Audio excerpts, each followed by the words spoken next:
Crime and Punishment. Chapter 1.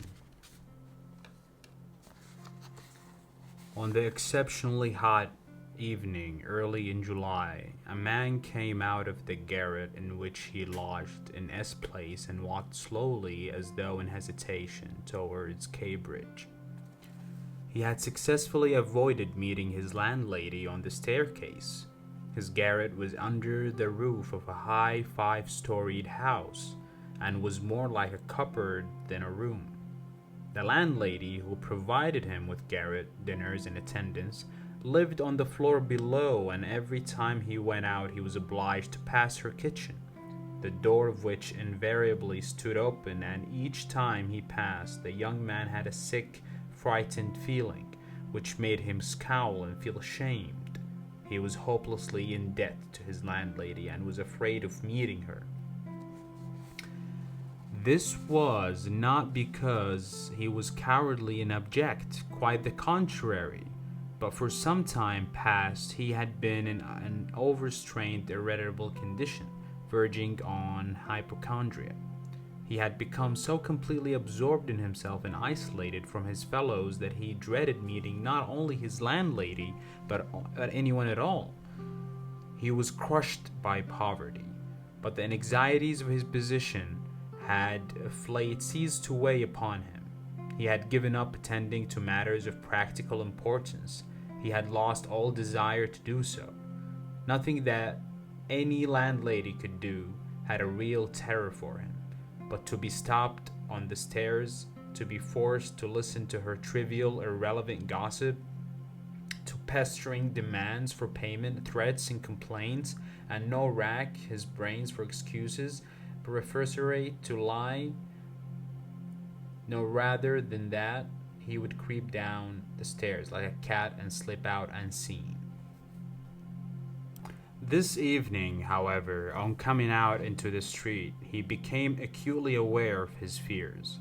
I want to attempt a thing like that, and I'm frightened by these trifles, he thought, with an odd smile. Yes, all is in a man's hands, and he lets it all slip from cowardice. That's an axiom. It would be interesting to know what it is men are most afraid of. Taking a new step, uttering a new word, is that what they fear the most? But I am talking too much. It's because I chatter that I do nothing, or perhaps it is that I chatter because I do nothing. I've learned to chatter this last month, lying for days together in my den thinking of Jack the Giant Killer. Why am I there now? Am I capable of that? Is that serious? It is not serious at all. It's simply a fantasy to amuse myself. A plaything. Yes, maybe it is a plaything.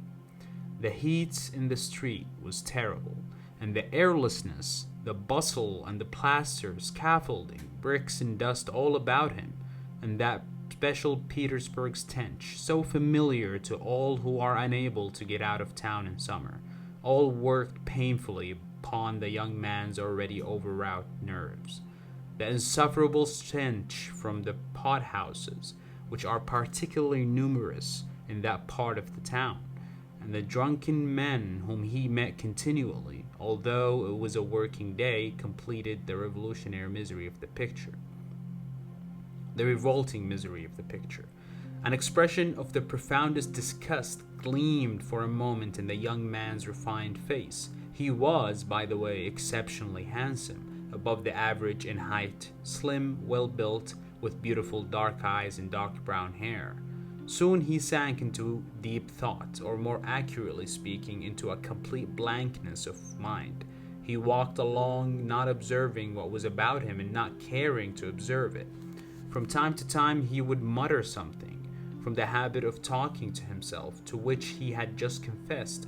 At these moments he would become conscious that his ideas were sometimes in a tangle, and that he was very weak. For 2 days he had scarcely tasted food. He was so badly dressed that even a man accustomed to shabbiness would have been ashamed to be seen in the street in such rags.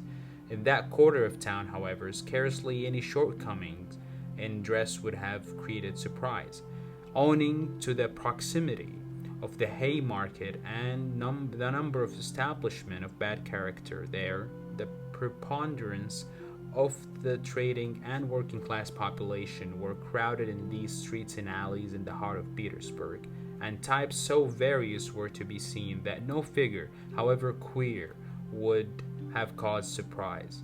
But there was such accumulated bitterness and contempt in the young man's heart that, in spite of all the fastidiousness of youth, he minded his rags least of all in the street. It was a different matter when he met with acquaintances, or with former fellow students, whom indeed he disliked meeting at any time. And yet, when a drunken man, who for some unknown reason was being taken somewhere in a huge wagon dragged by a heavy dray horse, suddenly shouted at him as he drove past, "Hey there, German hatter!" Bawling at the top of his voice and pointing at him, the young man stopped suddenly and clutched tremulously at his hat. It was a tall, round hat from Zimmermann's, but completely worn out, rusty with age, all torn and bespattered, brimless, and bent on one side in a most unseemly fashion. Not shame, however, but quite another feeling, akin to terror, that had taken over him. "I knew it," he muttered in confusion. "I thought so. That's the worst of all. Why, a stupid thing like this, the most trivial detail that might spoil the whole plan. Yes, my hat is too noticeable. It looks absurd, and that makes it noticeable. With my rags, I ought to wear a cap, any sort of old pancake, but not this grotesque thing. Nobody wears such a hat. It would be noticed a mile off. It would be remembered. What matters is that people would remember it, and that would give them a clue. For this business one should be as inconspicuous as possible. Trifles are what matter. Why, it's just such trifles that always ruin everything." He had not far to go.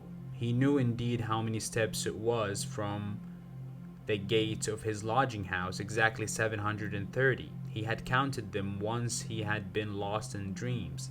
At the time he had put no faith in those dreams, and was only tantalizing himself by their hideous and but daring recklessness. Now, a month later, he had begun to look upon them differently, and in spite of the monologues in which he jeered at his own impotence and indecision, he had involuntarily come to regard this hideous dream as an exploit to be attempted, although he still did not realize this himself. He was positively growing now for a rehearsal of his project, and at every step his excitement grew more and more violent. With a sinking heart and a nervous tremor, he went up to a huge house, which on one side looked onto the canal and on the other into the street. This house was let out in tiny tenements and was inhabited by working people of all kinds: tailors, locksmiths, cooks, Germans of sorts, girls picking up living as best they could, petty clerks, etc. There was a continual coming and going through the two gates, and in the two courtyards of the house 3 or 4 doorkeepers were employed on the building. The young man was very glad to meet none of them, and at once slipped unnoticed through the door on the right and up the staircase. It was a back staircase, dark and narrow, but he was familiar with it already and knew his way, and he liked all these surroundings in such darkness. Even the most inquisitive eyes were not to be dreaded. "If I am so scared now, what would it be if it somehow came to pass that I were really going to do it?" He could not help asking himself as he reached the 4th story. There his progress was barred by some porters who were engaged in moving furniture out of a flat. He knew that the flat had been occupied by a German clerk in the civil service and his family. This German was moving out then, and so the 4th floor on his staircase would have been untenanted, except by the old woman. That's a good thing anyway, he thought to himself as he rang the bell of the old woman's flat. The bell gave a faint tinkle as though it were made of tin and not copper. That little flats in such houses always have bells that ring like that. He had forgotten the note of that bell, and now his peculiar tinkle seemed to remind him of something and to bring it clearly before him. He started. His nerves were terribly overstrained by now. In a little while, the door was opened a tiny crack. The old woman eyed her visitor with an evident distrust through the crack, and nothing could be seen but her little eyes glittering in the darkness. But seeing a number of people on the landing, she grew bolder and opened the door wide. The young man stepped into the dark entry, which was partitioned off from the tiny kitchen. The old woman stood facing him in silence and looking inquiringly at him. She was a diminutive, weathered-up old woman of 60, with sharp, malignant eyes and a sharp nose. Her colorless, somewhat grizzled hair was thickly smeared with oil, and she wore no kerchief over it.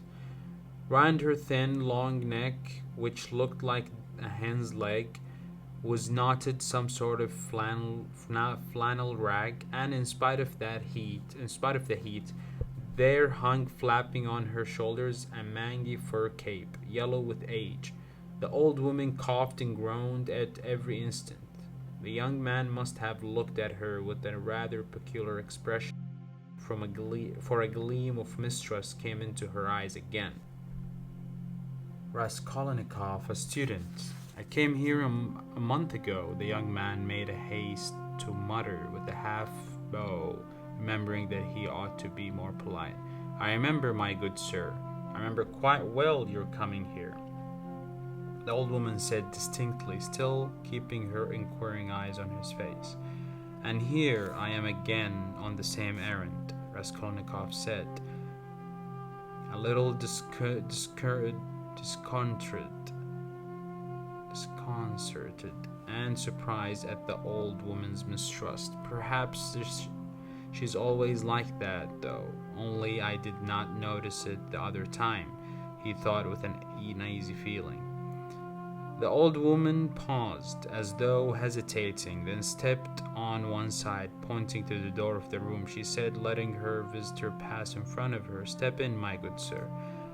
The little room into which the young man walked, with yellow paper on the walls, geraniums and muslins, curtains in the windows, was brightly lighted up at the moment by the setting sun. So the sun will shine like this then too, flashed as it were by chance through Raskolnikov's mind, and with a rapid glance he scanned everything in the room, trying as far as possible to notice and remember its arrangement. But there was nothing special in the room. The furniture, all very old and of yellow wood, consisted of a sofa with a huge bent wooden back, an oval table in front of the sofa, a dressing table with a looking glass fixed on it between the windows, chairs along the walls, and 2 or 3 halfpenny prints in yellow frames representing German damsels with birds in their hands. That was all. In that corner a light was burning, therefore a small icon.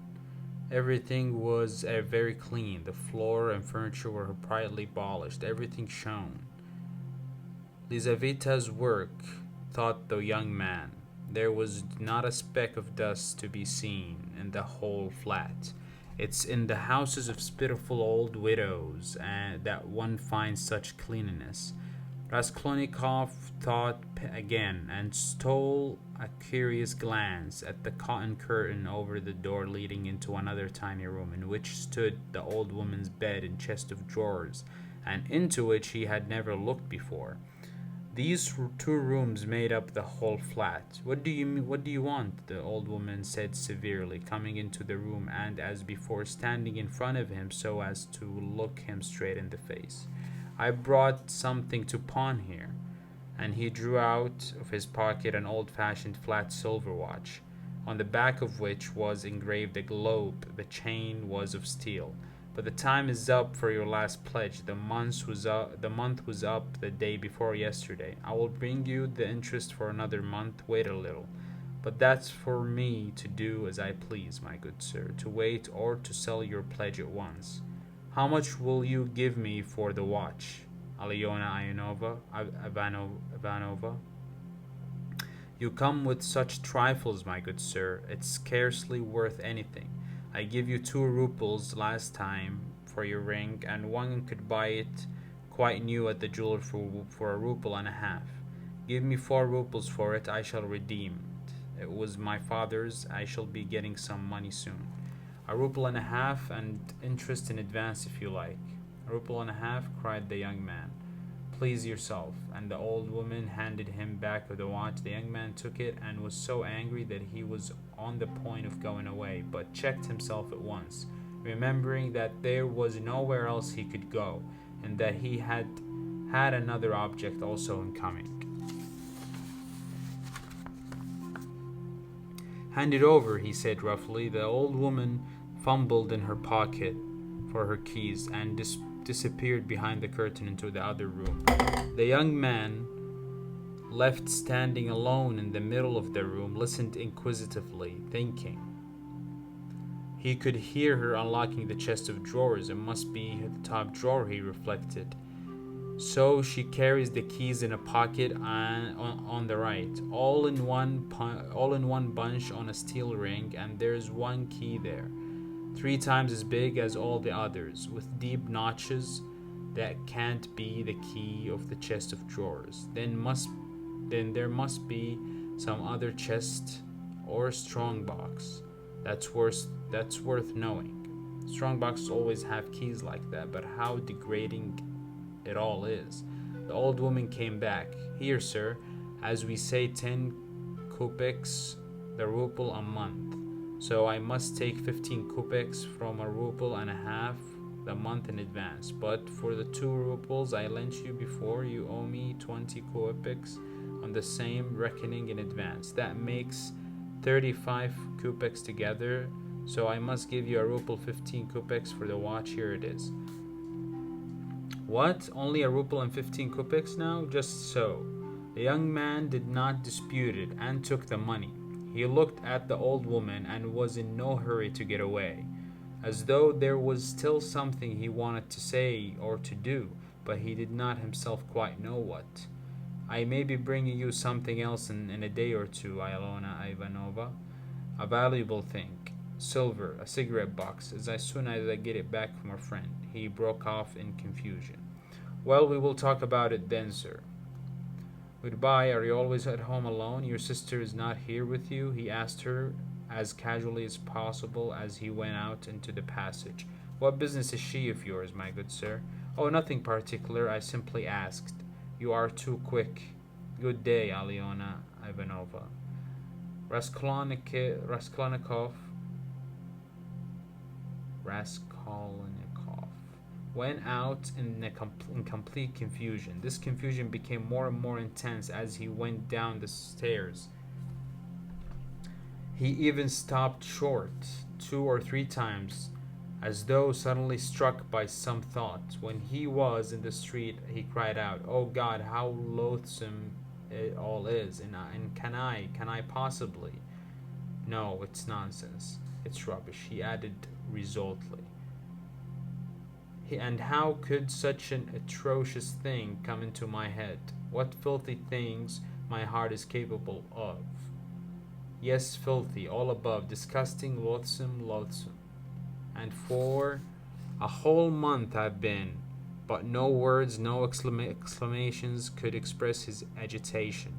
The feeling of intense repulsion which had begun to oppose and torture his heart while he was on his way to the old woman had by now reached such a pitch and had taken such a definite form that he did not know what to do with himself to escape from his wretchedness. He walked along the pavement like a drunken man, regardless of the passers-by and jostling against them. and only came to his senses when he was in the next street. Looking round, he noticed that he was standing close to a tavern which was entered by steps leading from the pavement to the basement. At that instant, two drunken men came out at the door, and abusing and supporting one another, they mounted the steps.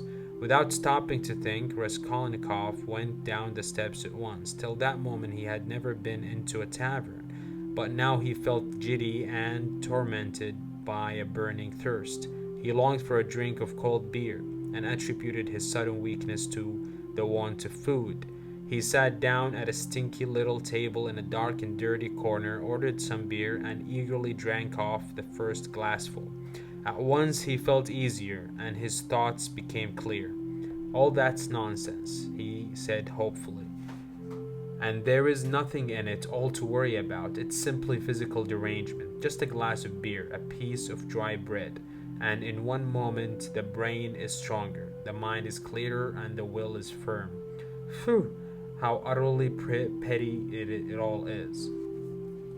But in spite of this scornful reflection, he was by now looking cheerful, as though he were suddenly set free from a terrible burden, and he gazed round in a friendly way at the people in the room. But even at that moment, he had a dim foreboding that this happier frame of mind was also not normal. There were few people at the time in the tavern. Besides the two drunken men he had met on the steps, a group consisting of about 5 men and a girl with concertina had gone out at the same time. Their departure left the room quiet and rather empty. The persons still in the tavern were a man who appeared to be an artisan, drunk, but not extremely so, sitting before a pot of beer, and his companion, a huge stout man with a grey beard, in a short full-skirted coat. He was very drunk and had dropped asleep on the bench. Every now and then he began, as though in his sleep, cracking his fingers with his arms, wide apart, and the upper part of his body bounding about on the bench, while he hummed some meaningless refrain, trying to recall some such lines as these: "His wife a year he fondly loved, his wife a year he fondly loved." Or suddenly waking up again, walking along the crowded row, he met the one he used to know. But no one shared his enjoyment. His silent companion looked with positive hostility and mistrust at all these manifestations. There was another man in the room who looked somewhat like a retired government clerk. He was sitting apart now and then, sipping from his pot and looking round at the company. He too appeared to be in some agitation.